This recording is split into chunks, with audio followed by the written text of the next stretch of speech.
दिनै आसाम गभर्नमेन्टआ गलाय आसामनि मोन 30 जिल्लायाव जोंनि गोदानै जायफोर आसामनि नोगोरारि हिसाबै रेशन कार्ड बिथांमोनहा मोनबाय बे रेशन कार्डखौ जोंनि गोदानै दाजानाय समष्टि हिसाबै दाब दाब जायगायाव राननायनि हाबाफारिखौ लानाय जादों। 36टा एमएलए समष्टि हिसाबै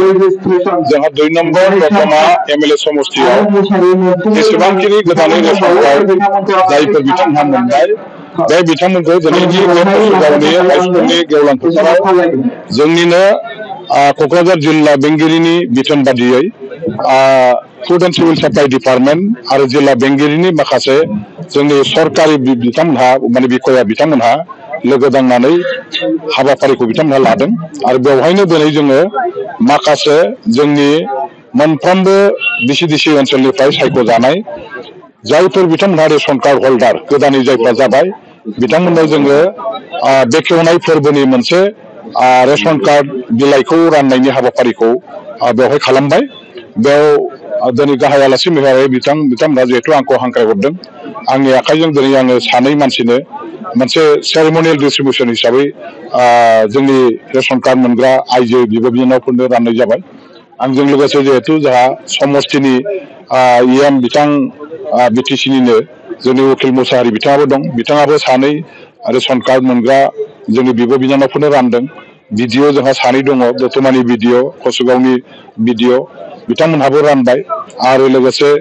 जोंनि गसाइगाव महकुमानिनो सासे एजुकेटिभ मेजिस्ट्रेट उकिल दास होननाय बिथाङाबो रानबाय आरो लोगोसे बेवहाय गांफा मुसाहारिबो बिथांमोननो रानदों। बाखि जेसेबां जायफोरखौ रेशन कार्ड हिसाबै रेशन कार्ड गोदानै मोननायनि मुङाव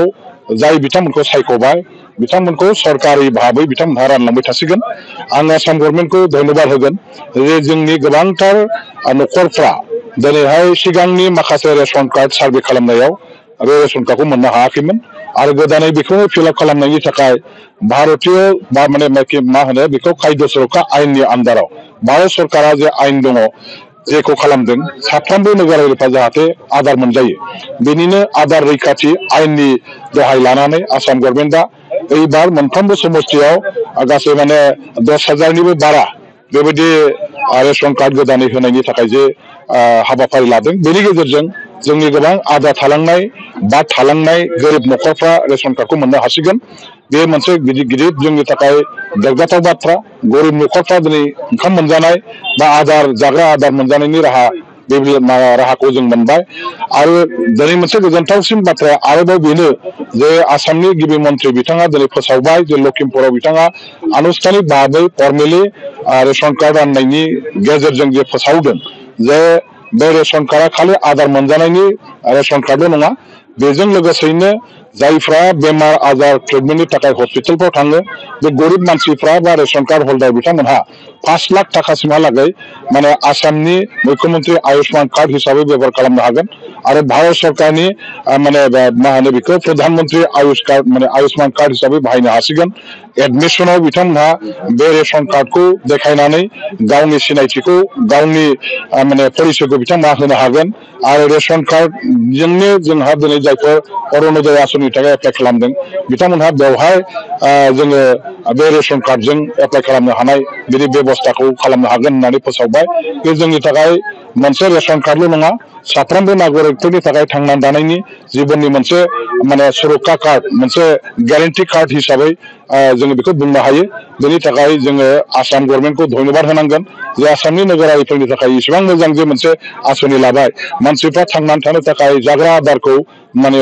जोङो नांथारगोन। गोबां राष्ट्रआव दिनै जाग्रा आदार मोनजायैनि थाखाय गोबां माने मानसिफ्रा उखैनानै रसा नांनानै थैनो गोनां जायो। भारत सरकारा दिनै साफ्रोमबो नोगोरारिफ्रा जाहाथे कोनो मानसिया उखैनानै रसा नांनानै थैनो गोनां जाया, उखैनानै जाहाथे बिथांमोननि देहाया नोरजिया जानो गोनां जाया, न'खर साफ्रोमबो जाहाथे उदै बुंजासे जाग्रा आदारखौ मोनजानो हायो बिनिनो मोनसे आयेन पास खालामनानै न'खर न'खर दिनैहाय जाग्रा आदार रानना होनायनि बेबस्था खालामदों आरो बे आदार रानना होनाय बेनिनो आयेननि दहाय लानानै दिनै जे रेशन कार्ड रानदों बेनि थाखायनो जोंनि नोगोरारिफ्रा रेशन कार्डखौ मोननो हादों आङो बेनि थाखाय आसाम गभर्नमेन्टखौ धन्यबाद होगोन। दिनै सारा आसामाव 37टा विधानसभा समष्टियाव रेशन कार्ड राननाय हाबाफारि जादों बाव जेरै बे दतमा समष्टियाव जों दासो आगोल रेशन कार्ड रानदों। आं बेखौनो बुङो आसामनि जे गिबि मन्थ्रि मानगोनां डक्टर हिमन्त बिश्व शर्माखौ आं धन्यबाद होसिदों। बिथांनि दैदेननायाव बिथांनि गोथौवै साननानै बिथाङा जे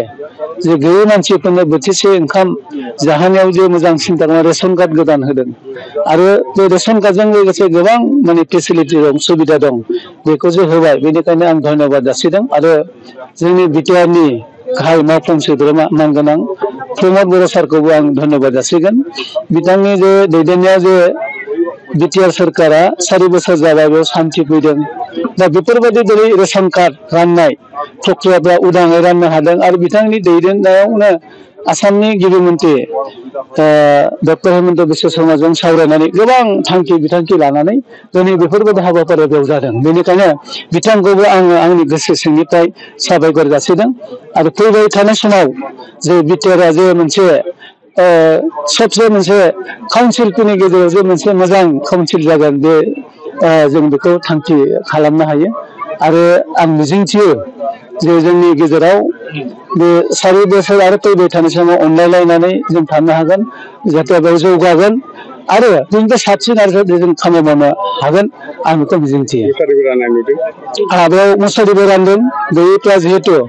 मुसारिनि जुनै बे गोबां मेलेरिया जादों जोंनि कुसुगाव बा बे बियाबा मेलेरियानि एसे जन बादिबो दा बेनिफ्राय जाहाथे रैखा मोनो आरो बेजों लोगोसे जों मुसारिबो रानदों दा नोंखायनो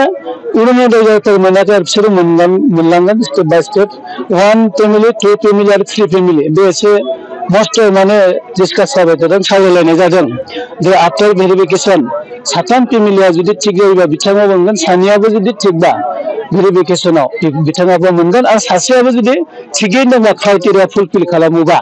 बिथांमोनाबो मोनगोन।